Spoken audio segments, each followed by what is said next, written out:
A grapefruit-sized sphere of plutonium at Los Alamos killed two separate scientists in two separate accidents. The second one happened while he was recreating exactly what killed the first. The sphere was real. The experiments were real. Both men knew the risks and did it anyway. And the second death happened 9 months after the first, in front of an audience, while the scientist was demonstrating the exact procedure that had already killed someone. This is the story of the Demon Core. Los Alamos, New Mexico, 1945. The Manhattan Project had just ended the Second World War by building and detonating the most destructive weapons in human history.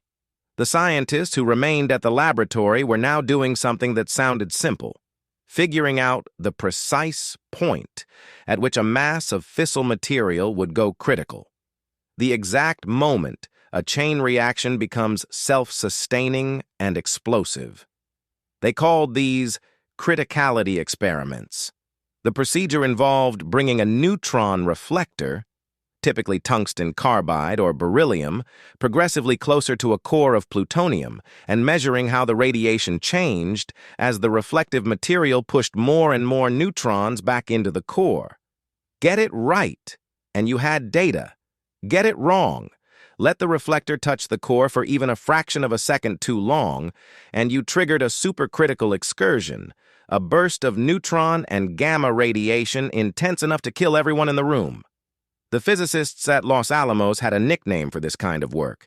They called it tickling the dragon's tail.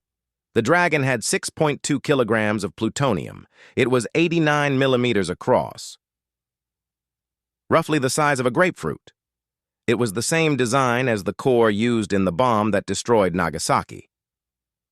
On the night of August 21, 1945, Harry Daghlian was working alone. It was late. His security guard had stepped outside. Daghlian was 24 years old and was building a neutron reflector around the plutonium core, stacking tungsten carbide bricks one by one, measuring the radiation response after each addition. He was nearly done. He reached to place one final brick and lost his grip. The brick fell directly onto the core. The room filled instantly with a blue flash. Cherenkov radiation, the visible light emitted when charged particles travel faster than light can through a medium. It's one of the most recognizable signatures of a criticality excursion. Daghlian immediately knocked the brick off the core with his right hand, dismantling the reflector stack as fast as he could.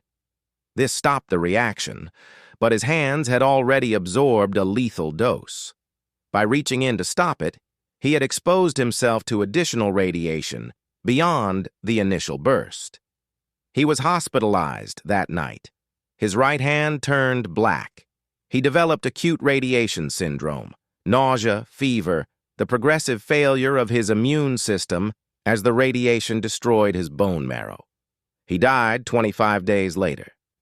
9 months passed. The core sat in the Los Alamos laboratory, unchanged. On May 21, 1946, Louis Slotin gathered a group of 7 colleagues to demonstrate a criticality experiment. Slotin was 35 years old, a Canadian physicist who had been part of the Manhattan Project since its earliest days and had helped assemble the Trinity test device, the world's first nuclear detonation. He was one of the most experienced nuclear physicists alive. His technique was considered reckless, even by the standards of the time. Instead of mechanical controls, Slotin used a screwdriver, held in his left hand, to keep 2 beryllium-coated hemispheres slightly apart around the plutonium core. The gap was millimeters. The hemispheres, if allowed to close completely, would reflect enough neutrons back into the core to trigger a criticality excursion. He was tickling the dragon's tail with a flathead screwdriver. At 3:20 in the afternoon, the screwdriver slipped. The hemispheres dropped together. The blue flash lit the room. Slotin, by pure reflex, flung the top hemisphere off the core with his bare hand, stopping the reaction in a fraction of a second. He turned to his colleagues and told them to mark their positions relative to his. He was estimating radiation dosage for each of them. He already understood what had happened and what it meant. He had absorbed approximately 1,000 rads of neutron and gamma radiation in the space of a second. The accepted lethal dose is around 600. Louis Slotin was driven to hospital within the hour. He called his parents in Canada to tell them what had happened before they could hear it anywhere else. He showed doctors where he had been standing, where each of his colleagues had stood, who would need the most urgent attention. He died 9 days later. Of the 7 other people in the room, most recovered. 2 suffered long-term health consequences. None were killed. After the second death, the Manhattan Project's director ordered an immediate end to all hands-on criticality experiments.